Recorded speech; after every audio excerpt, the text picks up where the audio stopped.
Aleluya. Romanos capítulo 8, versículo 14 dice, porque todos los que son guiados por el Espíritu de Dios, estos son hijos de Dios. O sea, es enfático, es rotundo, es contundente. Amén. Yo soy hijo de Dios. Sí, y eres guiado. ¿Cuál es? Romanos 8, 14. Ok, ¿ves qué versión es? TLA. Ok, hay que poner la otra. Porque todos los que viven en obediencia al Espíritu de Dios, es más o menos lo mismo, TLA. Todos los que viven en obediencia al Espíritu de Dios, todos los que son guiados por el Espíritu de Dios, estos son hijos de Dios. Amén. Entonces muchas veces nosotros podemos decir que somos hijos de Dios, pero ¿estamos siendo guiados por Él? Cuando hablamos de ser guiados, quiere decir que nosotros nos movemos hacia un lugar y hacia donde nos movemos, alguien nos va guiando, ¿verdad? Entonces, es muy importante que nosotros sepamos hacia dónde estamos dirigiéndonos en esta vida. Algunas veces estamos aquí y no sabemos hacia dónde estamos dirigiéndonos. Me llamó, repito, la atención y en el Evangelio según San Juan, en el capítulo 14, esa declaración que hace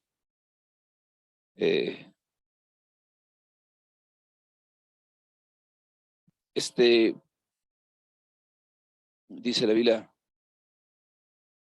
Tomás y Felipe. Tomás y Felipe. Evangelio según San Juan, capítulo 14. Amén. Esta historia, dijimos, comienza en el capítulo 13, cuando el Señor les empieza a decir, ¿saben qué? Ya, prepárense, yo voy a ir a un lugar al cual ustedes no pueden venir, no ahora, pero me van a seguir después. Entonces, Pedro le dice, Señor, ¿por qué no podemos ir a seguirte ahora? Que es muy difícil, o que yo puedo dar mi vida para seguirte, yo puedo dar mi vida por ti. Y le dice, Señor, bueno, algunas veces pensamos así, pero la realidad de las cosas es que antes de que el gallo haya cantado, tú ya me vas a haber negado. Porque a veces nosotros creemos que sí estamos siendo realmente guiados por el Espíritu de Dios. A veces podemos pensar que el que está ordenando nuestros pasos es Dios y es el Espíritu, pero a lo mejor solamente es un sentir, una emoción, una cosa así, ¿no? Y entonces el Señor viene al capítulo 14 del Evangelio según San Juan y les dice, no se turbe vuestro corazón, dice, si creéis en Dios, creed también en mí. En la casa de mi Padre muchas moradas hay, si así no fuera, yo os lo hubiera dicho. Voy pues a preparar lugar para vosotros, y si me fuere y os prepare el lugar, vendré otra vez y os tomaré a mí mismo, para que donde yo estoy, vosotros también estéis. Amén. ¿Cuál es la idea? ¿A dónde vamos? ¿Por qué estamos viviendo en este mundo? ¿A qué venimos? Amén. Pues de cotorreo, a ser feliz, a ganar dinero, a disfrutar la vida. No. El Señor nos dice que estamos aquí y que estamos siendo preparados para un día estar con Él. Amén. Eso es algo que la gente no conoce. La gente no entiende acerca de esto. Tiene que ser un milagro de Dios. Tiene que Dios revelarles, amén, cuál es la razón por la que están aquí. Porque si no, entonces nos distraemos y nos empezamos a afanar con cosas y nos metemos en una serie de actividades y de frenesís y de cosas por algo que solamente es temporal. Les decía que vamos a iniciar ese ministerio que se llama Edificadores de Hogares, ¿no? Edificadores de Hogares, donde vamos a hablar de lo que es la pareja y lo que son la enseñanza, la crianza de los hijos. Van a ser esas dos vertientes que vamos a tener en ese, porque hay personas, ¿no? Yo estaba platicando con una persona que conozco, un amigo, un hermano en Cristo, amén, con el que hemos estado ministrándole constantemente allá del trabajo de la central de abasto, y le dije, es que nosotros podemos edificar una casa, Y hay gente que se casa y empieza a hacer sus planes y empieza a decir, y vamos a comprar este terreno y vamos a trabajar aquí y vamos a hacer aquello. Entonces le dije, y podemos edificar casas bien bonitas, pero ¿y el hogar dónde está? ¿Cómo vamos a edificar un hogar? Y él conoce una persona muy cercana a él, que apenas después de 14 o 16 años de casados ya se separaron, pero habían trabajado en una casa bien bonita. No, es un lugar padrísimo. Tiene su jardinzote y esto y lo otro. Y ahí está la casa. Ahí está nada más. Y el hogar explotó. No hay más hogar. ¿Vale? Entonces, a veces nosotros no sabemos cuál es la razón por la que estamos en la tierra. No sabemos cuál es la razón por la que vivimos, por la que nacimos, por las que estamos aquí. Y este mundo es tan absorbente y hay tantas cosas que nos jalan la atención que podemos pasar mucho tiempo y afanarnos en esto, en aquello, y después cuando pasa el tiempo, ya ni tenemos fuerzas de hacer nada, estamos cansados y no hemos logrado nada, ¿no? Una ocasión alguien me dijo que el pecado era como una caja de regalo bien grandota. Tú veías una cajota grandota y decías, ¡ah! Y la abrías y había otra caja allá adentro.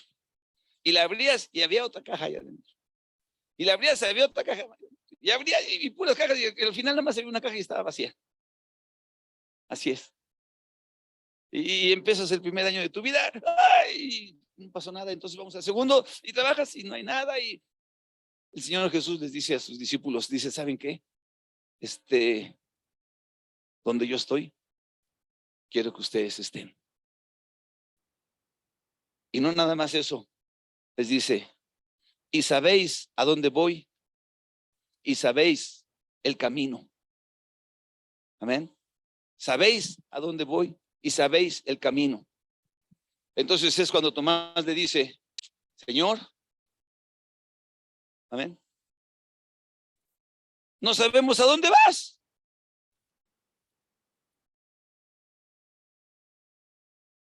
Pues mucho menos, mucho menos sabemos cuál es el camino. Fíjense, se lo está diciendo Tomás, si estamos hablando del Evangelio según San Juan, en el capítulo 14. Amén. Si usted se da cuenta en el capítulo 13, cuando usted lee el capítulo 13 y empieza, dice que cuando el Señor sabía, el 13:1, hermano, vea lo que dice ahí. 13:1, antes de la fiesta de la Pascua, sabiendo Jesús que su hora había llegado para que pasase de este mundo al Padre, como había amado a los suyos que estaban en el mundo, los amó hasta el fin. Amén. Entonces, aquí la idea era que el Señor ya había pasado con sus discípulos un buen número de tiempo, de años. Amén. No tantos, pero había pasado con ellos más de 2 años, ¿no? Y ya está diciendo, ¿saben qué? Ya es hora de que yo marche.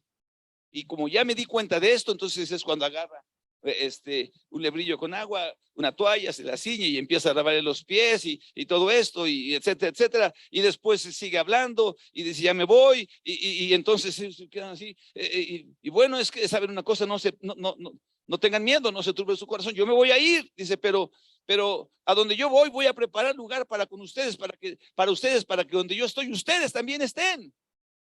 No, ay, pues qué padre, pero y ustedes ya saben a dónde voy y ya saben el camino. Y ellos dijeron, ¿qué? Dijo Tomás, ¿what?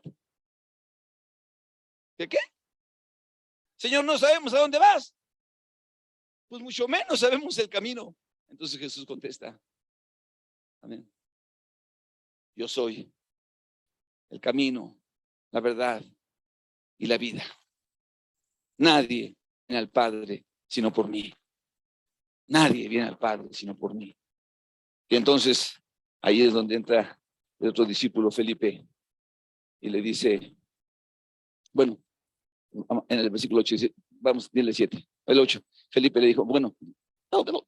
Felipe le dijo, Señor, muéstranos al Padre y nos basta. Y le dice el Señor, Tanto tiempo hace que estoy con vosotros, tanto tiempo hace que estoy con vosotros y no me has conocido, Felipe. Tanto tiempo, fíjense esto es lo que es interesante, ¿no?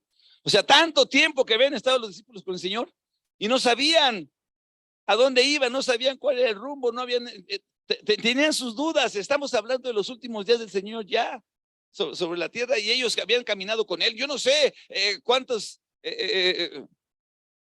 experiencias cada uno de ellos habría tenido. Yo no sé cómo es que ellos hayan sentido, experimentado cuando el Señor resucitaba a una persona, cuando sanaba a una persona coja, cuando le devolvía la vista a un ciego. Ahí estaban ellos, pero dice, pero ¿y a dónde vamos? O sea, ¿cuál es el camino? ¿Cuál es la razón? ¿Hacia dónde nos dirigimos?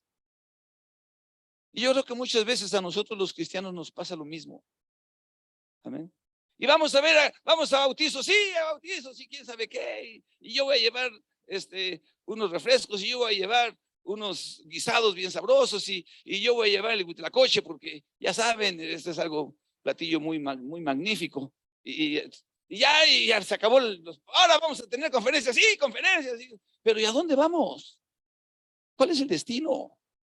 ¿Cuál es el propósito por el que estamos aquí? ¿Cuál es el propósito de todas las actividades que tenemos? Amén. Dice, para que donde yo estoy, ustedes también estén. Dios nos quiere en su presencia. Dios quiere que disfrutemos estos momentos, claro. Amén. Y más los niños ahora el sábado próximo, ya me los quiero imaginar. Prohibido que se metan a las albercas los niños el próximo sábado. No, pues no, ¿verdad? Es imposible.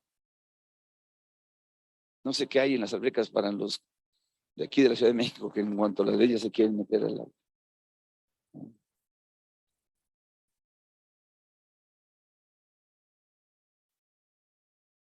Sí, gocémonos, sí, disfrutemos, sí, pasemos a gusto, pero ¿a dónde vamos? ¿Cómo vamos a llegar allá? ¿Cuál es el camino? ¿Cómo vamos a poder caminar en el Señor? ¿Cómo vamos a vivir en Cristo mientras estamos aquí?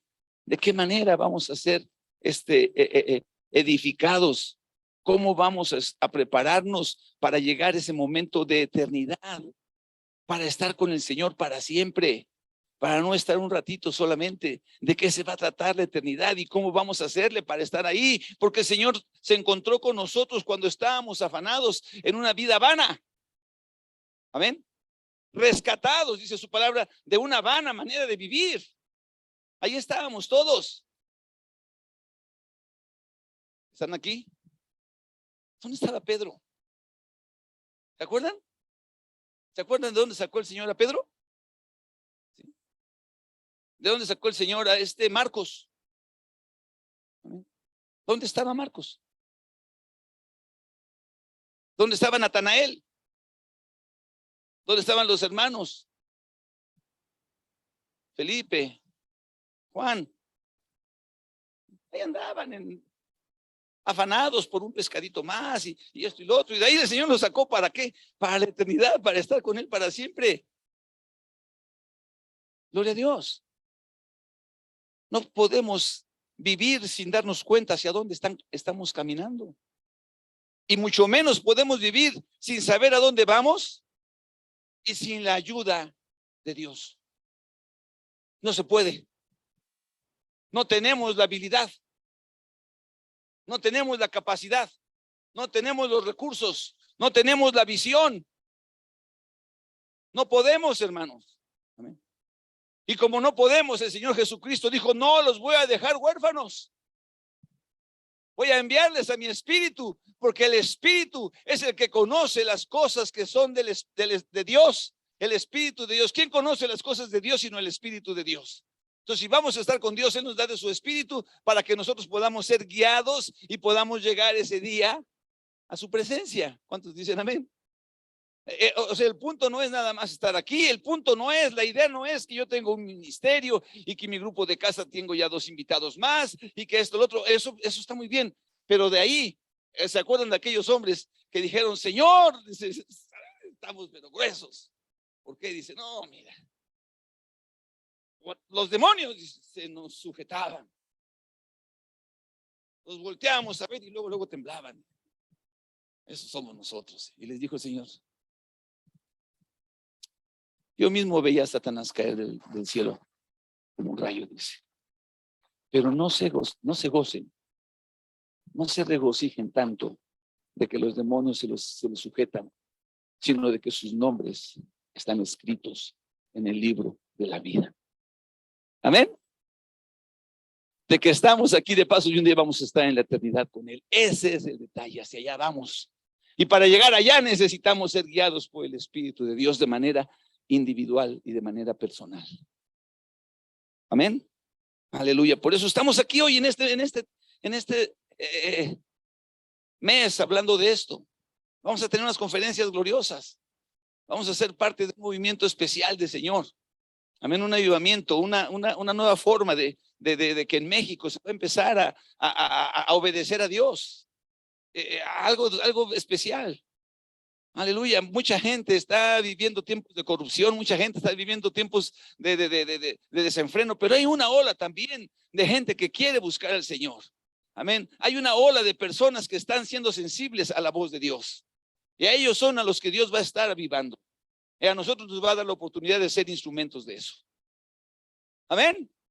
Dios nos va a dar la oportunidad. Gloria al Señor. Aleluya. Quiero, para poder navegar, para poder caminar hacia un rumbo, hay dos cosas que son importantes. La primera es ubicarte dónde estás. Y la segunda es saber a dónde quieres llegar. Esos son los puntos básicos de la navegación. ¿Sí? ¿En dónde estás? Soy un pecador. Que solamente la sangre de Jesucristo me puede salvar. No, yo soy bueno desde que nací. Soy una buena persona. ¿Se acuerdan de buena persona? No le hago daño a nadie, yo me porto muy bien, yo saludo a todas las personas, yo le ayudo a cruzar la calle a las ancianitas y le doy limosna a los que andan en la calle. Es que buena persona. No. Soy un pecador. Pero el Señor se puso en mi vida para, como decía esa alabanza, lavarme con su sangre. Y una vez lavado, hacerme un linaje escogido.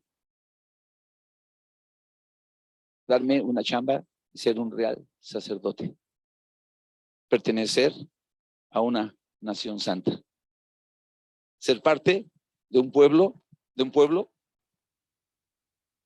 adquirido por Dios. ¿Para qué? ¿Para qué? Primera de Pedro 2, 9 y 10. ¿Para qué? Para que anunciemos las virtudes de aquel que nos llamó de las tinieblas a su luz admirable. ¿Quiénes? ¿Quiénes? Dice el versículo 10. Nosotros, que en otro tiempo, ¿qué? No éramos pueblo, pero que ahora somos pueblo de Dios. Que en otro tiempo no habíamos alcanzado misericordia, pero que ahora hemos alcanzado misericordia. Amén. Aleluya. Sí, vamos a hacer eso. El versículo 9. Ahora somos ese pueblo nosotros. Ahora hemos sido rescatados para esto. Para que seamos alguien que interceda. Los sacerdotes son las personas que interceden, ¿verdad? Se ponen entre uno y otro. Yo hace ratito, antes de que empezáramos el servicio, de que empezara yo a predicar, dijeron, vamos a orar por las necesidades. ¿Y las escucharon? Eran un chorro de necesidades. Y que el pariente y que la persona la otra, y que aquel que convicción de pecado y salvación, y que Dios lo toque. Amén. Estamos haciendo esa labor de intercesión. Amén. Porque ahora somos un pueblo santo. Porque ahora ya no somos un pueblo perdido. Entonces, si no sabemos que éramos pecadores, que somos pecadores, que Dios nos está poniendo a hacer una chamba, porque un día vamos a llegar a su presencia, entonces nos podemos equivocar y creer que llegamos antes de que lleguemos. ¿Me estás oyendo? podemos creer que llegamos antes de que hayamos llegado. Tenía un amigo hace algunos años y él era piloto. Piloto, pero no de estufa, piloto de avión. Amén. Piloto de avión. Buen piloto. Yo creo que una de las profesiones que exigen a los mejores, a las personas más capacitadas para que hay en todas las actividades que hay, es un piloto. Es bien difícil, se capacitan. Tuvimos otro antes, mucho antes, un piloto que hizo como 3 exámenes para ser piloto de Mexicana y le reprobó el primero, reprobó el segundo y el tercero ya finalmente lo pasó. Y qué difícil es ser piloto. Este era un buen piloto, el otro, este es otro, ¿no? Y este piloto me dijo, mira, los accidentes que se dan en aviación normalmente se dan o en el despegue o en el aterrizaje. Muy raro que el avión iba a los tantos metros y que ahí se descompuso, no. Y que ahí tuvo el accidente y que quién sabe dónde quedó, no. La mayoría de los accidentes de aviación se dan o cuando aterrizas o cuando despegas. Así que por eso siempre que vamos aterrizando, Señor, de repente todos mis pecados y todas las cosas, aquí estoy, Señor. Aleluya. Gloria a Dios. ¿Y sabes por qué? Porque muchas veces, aunque hay piloto automático y aunque los aviones son súper manejados por computadoras y un chorro de cosas, el hombre, la persona, el piloto, el que va, tiene gran responsabilidad todavía. Y tiene que estar así, pero sí al tanto de los instrumentos y de que si el avión, tú imagínate, ya ustedes cómo tienen sus salas los aviones, ahora imagínate que aterrice así, no puede, ¿no? O que aterrice así, no puede. Tiene que aterrizar así para que cuando caen, así caen todos los aviones, así caen, así, vean la mano así. Si se avientan así, no, pues olvídate. Y si van de lado, no se puede. Pero lo peor es que muchas veces ellos empiezan a pensar que ya llegaron antes de llegar. Y ahí es donde viene el descuido y ahí es donde se da el accidente y donde están las muertes en aviación. Y así nos puede pasar a muchos cristianos pensar que ya llegamos antes de llegar. Amén. Hemos sido guiados por el Espíritu Santo, estamos viviendo en el Señor, pero de repente resulta que nosotros ya empezamos a creer que ya la tenemos hecha, que ya somos campeones, que ya el Señor nos está guiando, porque un día le testificamos a una persona y fue al grupo de casa y se salvó, y en otra ocasión hicimos alguna actividad y después participamos en unas conferencias, estuvimos dando clases a los niños, tuvimos un campamento de jóvenes. ¡Oh, qué cosa! Ya la hice. No es cierto. ¿A dónde vamos? Él es la meta, Jesucristo es la meta, estar con Él. No se trata solamente de vivir un buen tiempo aquí, ni siquiera de ser religioso, sino de llegar a la presencia de Dios. Amén. De llegar a su presencia, hermano. Entonces el apóstol Pablo nos da varios tips y quiero terminar. Bueno, quiero usar estas 2 escrituras. Esta está en Efesios, en el capítulo 1.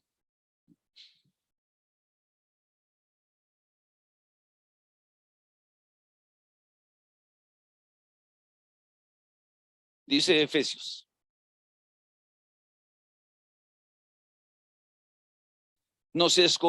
según nos escogió en Él antes de la fundación del mundo, para que fuésemos santos y sin mancha delante de Él, en amor, habiéndonos predestinados para ser adoptados hijos suyos por medio de Jesucristo, según el puro afecto de su voluntad. Amén. A Dios le plació, eso es lo que quiere decir. El puro afecto de su voluntad es, en un español vulgar, porque así quiso. En uno más vulgar, porque se le dio la gana. Él lo decidió, Él quiso, es su decisión adoptarnos para ser sus hijos. Amén. Yo no sé tú, hermano, pero al menos en mi caso, yo no estaba buscando a Dios. Yo era ajeno a Dios, estaba metido en mis vanidades, estaba metido en la torpeza de este mundo, en el engaño, en la basura. Amén. Y ahí el Señor se fue y se cruzó conmigo. Él vino a buscarme.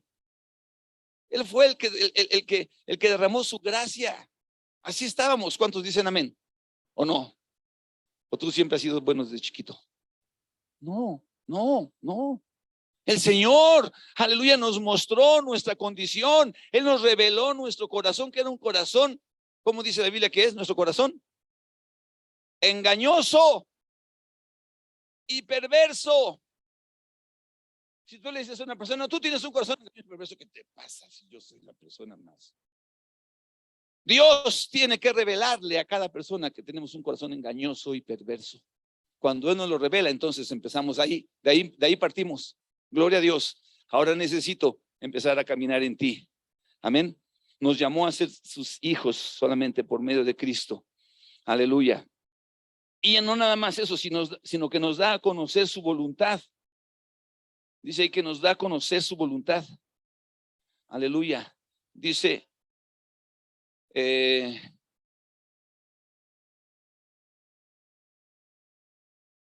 para que el Dios,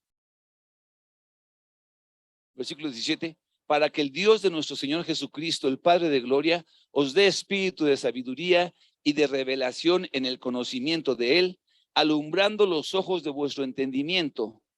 Amén. Dios quiere darnos a nosotros, y más, un poquito más arriba, dice en el versículo 11, pongan un poquito antes, en el 11, dice, en Él asimismo tuvimos herencia, habiendo sido predestinados conforme al propósito del que hace todas las cosas según el designio de su voluntad. Amén. A fin de que seamos para alabanza de su gloria, nosotros los que primeramente esperábamos en Cristo. O sea, nosotros de alguna manera fuimos escogidos, fuimos elegidos. A Dios le plació. Esa palabra suena difícil, pero Él nos llama a todos, amén, y a los que respondemos es a los que Él nos escoge. Dios llamó a Abraham, pero no nada más llamó a Abraham, llamó a mucha gente, pero Abraham fue el único que respondió, salió de su tierra y de su parentela y fue en busca de lo que Dios quería para él. Así hemos sido escogidos nosotros, amén. Nos ha sacado de nuestra maldad, de nuestro pecado. Aleluya. Y ahora después nos dice acá, que aunque estábamos muertos en nuestros delitos y pecados, Él nos dio vida a través del Señor Jesús, ¿no? Para que entonces en el capítulo 4, ¿para qué nos rescató? Para que hagamos la voluntad de Dios, para que conozcamos cuáles son su poder, cuál es la herencia que tenemos, para que conozcamos muchas cosas de Él, pero dice en el capítulo 4, el versículo 1, les ruego que andéis como es digno de la vocación con que fuisteis llamados. En otras palabras, cuando Dios nos rescata y nos rescata para ser ese pueblo santo, Él quiere que nosotros mientras estamos aquí vivamos a la altura de esa santidad. ¿Cuántos me están oyendo? Vivamos a la altura de esa vocación, que no sigamos viviendo, y más adelante lo dice, como los otros gentiles que no conocen a Dios, sino que seamos renovados en nuestra manera de pensar. Amén. Dice ese capítulo 4, 4 cosas muy importantes: que andemos de acuerdo a la dignidad de nuestra vocación, con toda humildad, con toda mansedumbre, con mucha paciencia y con amor. Amén. Hermanos, mientras estamos peregrinando, tenemos que ser humildes. La humildad, dice ahí en Filipenses, es que tú estimes a los otros como superiores a ti mismo. ¿No? Que no digas, ay, y ese tan chafita y ahora ya hasta se va a bautizar. No. Si yo que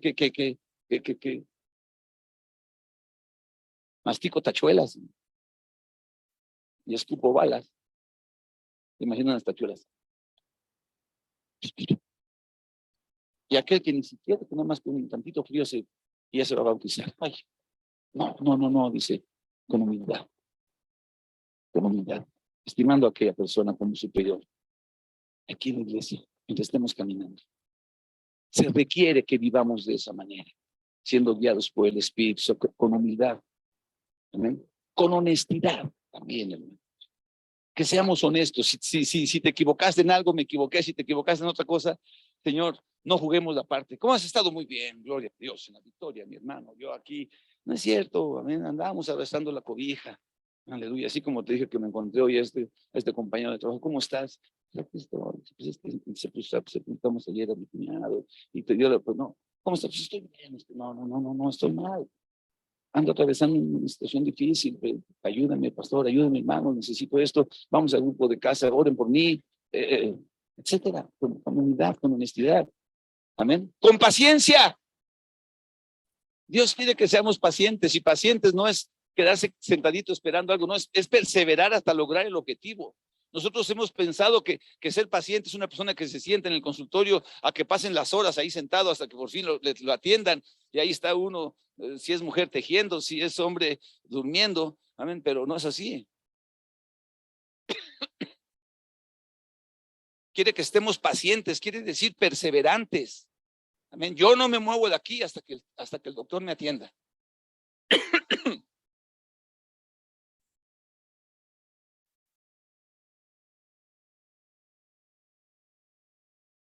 Yo no dejo de llamarle a esta persona hasta que me conteste el teléfono. Yo no dejo de congregarme porque está lloviendo. ¿Cuántos dicen amén? De repente allá en China está el pastor esperando a los hermanos. Y dicen, pastor, está lloviendo bien fuerte. Entonces el pastor les contesta, ¿y qué eres, sanforizado? ¿No eres sanforizado? ¿Te vas a encoger si te mojas? No, los dos vente mojado. ¿Eh? ¡Ah! Sí. ¿Un poco no? Yo quiero caminar en el Señor y voy a caminar en el Señor. Con paciencia. Amén. Con amor. Que no sea otra cosa lo que me esté moviendo, impresionar a nadie, sino que Dios me ha rescatado. Dios me ha perdonado. ¿Por qué estamos aquí esta mañana, esta noche? ¿Por qué estamos aquí? Si no amamos al Señor, es, los cantos y las ofrendas y todo lo que has hecho no es nada, ni sirve para nada. O hayamos hecho, como dijo el otro. ¿Estás aquí? Si nada más venimos para hacer el loco, no va a pasar nada. Pero si venimos aquí porque, gloria a Dios, aleluya, ya fue lunes, ya fue martes y no he podido estar en la congregación alabando el nombre de mi Señor, yo quiero estar ahí, gloria a Dios, qué bueno, qué padre, así debe ser. Amén. Así es como Dios quiere que nos comportemos. Ahora dice el versículo 17 del capítulo 4, requiero que ya no anden como los otros gentiles que andan en la vanidad de su mente. Y vean lo que dice ahí. ¿Cómo sabes que están en la vanidad de su mente? Dice, porque tienen el entendimiento entenebrecido. ¿Qué quiere decir el entendimiento entenebrecido? Quiere decir, están en tinieblas, no saben quién es Dios, no saben dónde tropiezan, no saben dónde se caen. ¿Amén? ¿Has visto esos borrachos que llegan así todos con un chipote cayéndose en la ¿qué te pasó? Pues ni sé, ni saben. ¿Amén? No saben nada. ¿Qué sucedió? No, pues yo me acuerdo que cuando salí de trabajo encontré una cerveza y hasta ahí llegué. No. ¿Cómo llegaste aquí? ¿Quién sabe? No. El entendimiento entenebrecido, ajenos a la vida de Dios. Dice ahí, por la ignorancia que hay en ellos. Ciertamente éramos ignorantes. ¿Pero por qué? Por la dureza del corazón. Amén. Ay, es que yo no conocía al Señor. Sí, porque te gustaba andar chupando. Porque tu corazón había esa dureza. Y cuando te llegaban a hablar del Señor y cuando te llegaban a dar un folleto, decías, ay, no estoy molestando. Eras ignorante, pero por esa dureza. Éramos ignorantes, por esa dureza, ¿a poco no? Amén. Nosotros, yo conocía a unos evangélicos cuando yo era chico y decían, eran los evangélicos. Uy, quién sabe qué cosa era eso tan más rara. Ahí estaban y yo dije, ay, no, quién sabe. Mejor vámonos a seguir chupando. Esa es la cosa. Amén. No queremos conocer la verdad porque nuestro corazón es duro y preferimos el pecado y la maldad. Pero dice la Biblia, si estamos en Cristo, hay un cambio total, hay un cambio radical. Amén. Tenemos que ser renovados para que el que hurtaba ya no hurte. El que era un mentiroso deje de ser mentiroso. Amén. Un día dijo un pastor, ¿cuántos han matado en esta iglesia? ¿Cuántos han robado en esta iglesia? Nadie. ¿Cuántos han mentido? Levanten la mano. Los mentirosos no eran. Con uno de los pecados más difíciles con los que batallamos es con la mentira.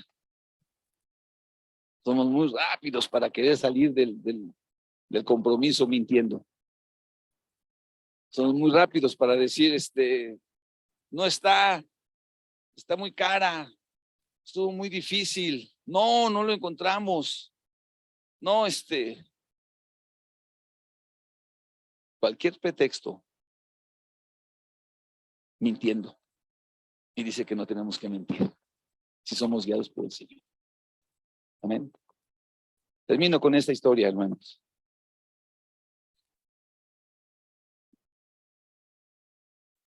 Dice, ignorábamos a Dios por causa de la dureza de nuestro corazón. A menos que entendamos que tenemos un corazón endurecido y que nos gustaba, nos recreamos en la maldad, nunca vamos a poder conocer a Dios. Ahí está la clave de esto. El conocer a Dios es el resultado de darnos cuenta que nuestro corazón era un corazón perverso. Ahí es donde Dios empieza a operar y empieza a transformarnos. Amén. Tenemos un enemigo que es nuestra vieja naturaleza.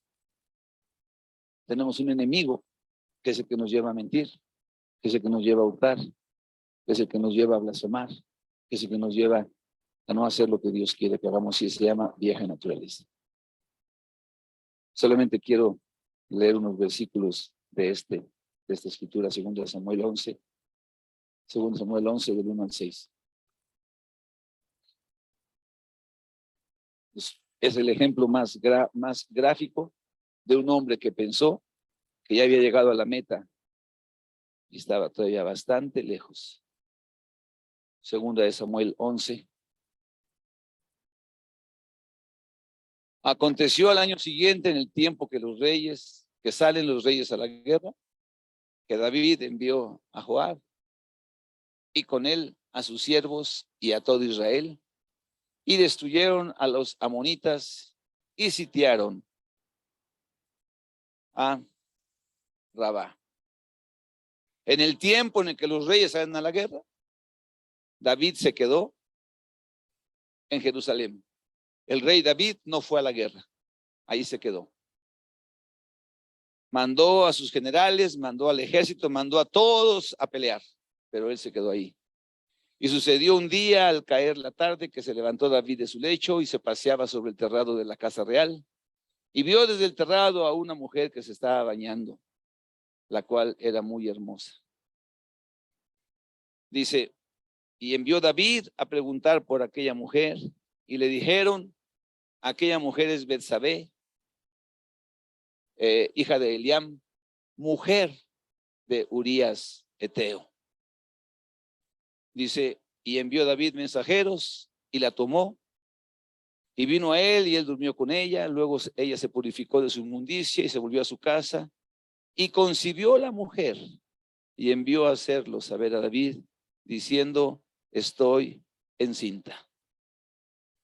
Y si usted sigue leyendo todo ese capítulo 11, llega al final, al versículo 27, y la parte final de ese versículo 27 dice, mas esto que David había hecho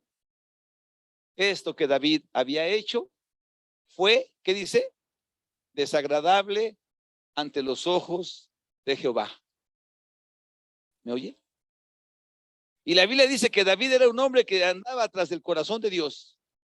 Y llegó el momento donde en lugar de ir a la guerra, creyó que ya los reyes ya no tenían que ir a la guerra. Creyó que ya había llegado y todavía no llegaba.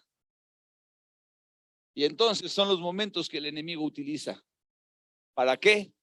Para poner la tentación y para que la gente, en lugar de pensar y seamos guiados por el Espíritu Santo, Dios le dio un chorro de oportunidades a David. Amén. Primero, volteó a ver a la mujer. Vio que se estaba bañando. Se tapó los ojos, así.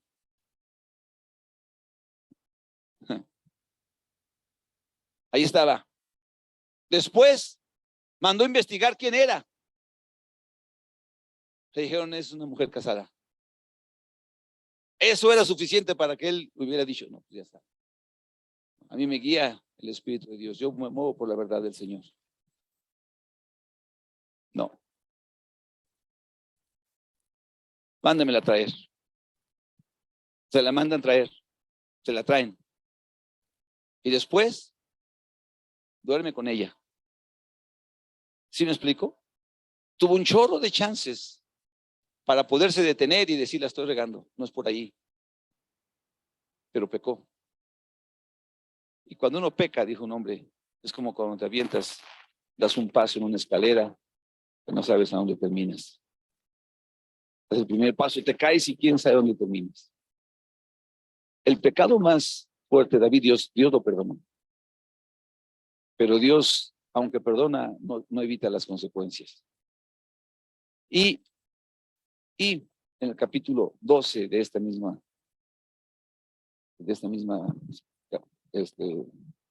libro, dice que Dios mandó a Natán y Natán le dijo, entre otras cosas, dice ahí, versículo 14, mas por cuanto con este asunto hiciste blasfemar a los enemigos de Jehová, el hijo que te ha nacido ciertamente morirá. Hay lo más grave en la vida de David, las consecuencias más terribles en toda su vida, en todo su ministerio, surgen de este pecado. Dios lo perdonó, pero las consecuencias de su pecado se dieron. Se revela a su hijo, pierde el trono. Es una cosa espantosa. La vida de David ahí tuvo una inflexión terrible, porque pensó que ya era rey, que ya los reyes ya podían hacer lo que quisieran, que ya había pagado un precio, ya había matado a Goliat, ya había hecho cosas grandes, ya era. Porque la meta es estar con él. ¿Me oyes? La meta no era tener un reino grande y hacer lo que se le daba la gana. La meta es someternos al Señor hasta el último día. Dice la Biblia que el Señor Jesucristo fue tentado en todo, igual que nosotros, pero sin pecado. Y tal sacerdote era necesario que viniera a este mundo y que fuera nuestro sacerdote para que él pudiera compadecerse de nosotros y poder decir, ¿sabes qué? No, sí se puede detenerse. Sí podemos hacer un alto, sí podemos llegar hasta el final, hasta la misma muerte. Amén. Jesús no se detuvo antes, fue hasta la cruz y estando en la cruz, él padeció y antes de la cruz le dieron un castigo terrible y aún así el Señor llegó hasta la cruz, hasta la muerte. Amén. Él no pensó que ya había llegado. Él no oró y dijo, Señor, pues ya manda unas cuantas legiones de ángeles para que ya se acabó el problema. No, hasta el final. Vamos a ponernos de pie.